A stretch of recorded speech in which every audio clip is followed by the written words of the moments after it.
Indian letters and all that, I wouldn't have said as far back as November and October of last year that we need to get into the phase 3 vaccine trial so we can have bilateral agreements. I also wouldn't have said that if we are not careful, the vaccine constraints might affect our rollout plan. Things are said preemptively. Some people feel you say it because you want to tell people I told you so. No, that's not how civil society works. It is said preemptively so that you can change course and get things right. And that was why in my first submission, I reminded people of all these things and said to write in that letter that you only found out that they couldn't supply on that stage was actually incorrect because these things had been said on these days on these programs. So wherein then lies the fact that there's an issue with a middleman. I have said today on this program that even if you have to deal with middlemen, even though the WHO frowns on it, and I tilt on the side of the WHO because I know the processes that go into global emergency use authorization issuance. But I've said, even if you do it, we should use a local middleman.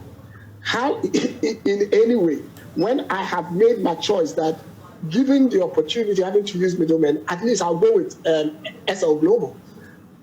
And then you say, I don't want to use middlemen. No, my emphasis is we need to get vaccines. We need to get it at a cost-effective, cost-efficient rate. All right. And we need also to ensure that the country is not free. So this has got nothing to do with civil society agenda. I'm sorry, I've never even spoken to Kofi about this in a long time, so it cannot be civil society agenda. Okay. Now, let's find out if Kweku, you are as disturbed as Kofi and Kwame. First, the issue of, getting a middleman rather than the government-to-government approach and the UN's, sort of guidance on this. The best thing is to use a government-to-government, approach. The question of due diligence, the question of lack of liability. If we use it and anything happen, the people who are supplying, you can't hold anybody liable for it. And that is clear in the contract. So Kofi says this is terrible optics, sloppy dealings. See, what exactly are we dealing with? Which contract? I've been listening and searching, and it appears we're dealing with some multiple people. It doesn't appear as if we are dealing with just one group. And that must be answered. Who are those we are dealing with? Apart from this sheikh,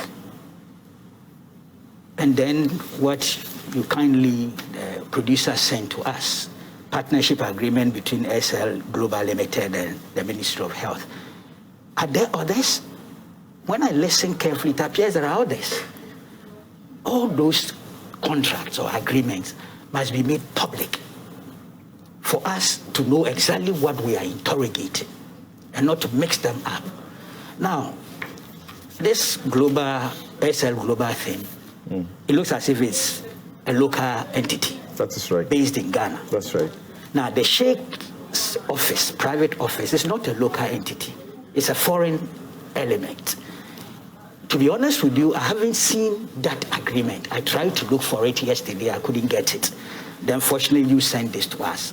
But my understanding is that there are about 3 or 4 or 5 out there. And it's not tidy. And it's not good enough. It doesn't also help informed discussions. Now, with the Sheikh one, a source at the Ministry of Health last night indicated to me that the advice that came from the AG's department was to the effect that that agreement ought to go to Parliament. I'm not sure if it has reached Parliament. So if that agreement, the one with the Sheikh, which I haven't seen, but which appears to be the subject, the focus of the Norwegian newspaper, that's right. And it appears some movements have been done to that effect, then it means that as we speak, it is null and void, in my candid opinion. It's not effective until and unless Parliament approves that. I'm not sure this one will have to go to Parliament, this local one, but you can guide me in terms of the law. So there's a lack of clarity. And lack of clarity means that there isn't much transparency.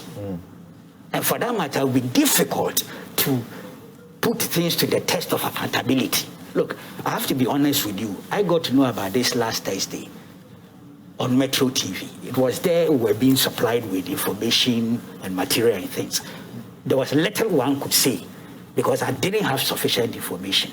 Subsequent to that, I have tried to study the matter and things. I am not convinced that as of now, the approach we have taken is the right one out there.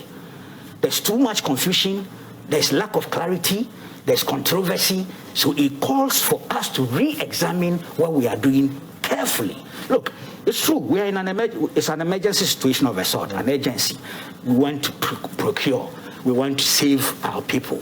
We don't want our people to die. We're seeking herd immunity, as it were.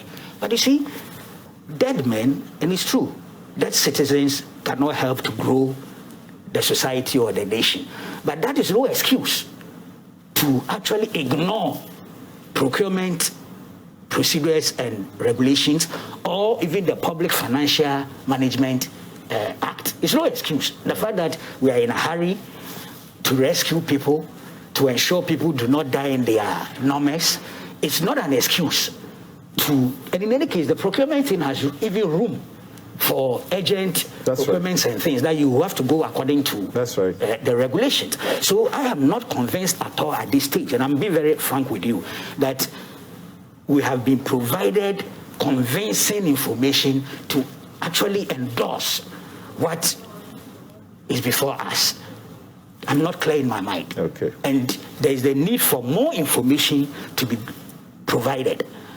Otherwise, alternatively, you see, that's where the difficulty is, because if you suggest that abort, then the question is, how about those who have not been vaccinated? What do we do to them in this immediacy? It's a difficult thing, but I think we are capable of doing the right thing. If one, all the information is provided, two, we interrogate them comprehensively, and then we can put options out there. First and foremost, let us be told those people we are dealing with, apart from these two, that are not known to us. And clearly the Sheikh one, if it doesn't get parliamentary approval, forget it. All right. Kwame, what do you say? Kweku says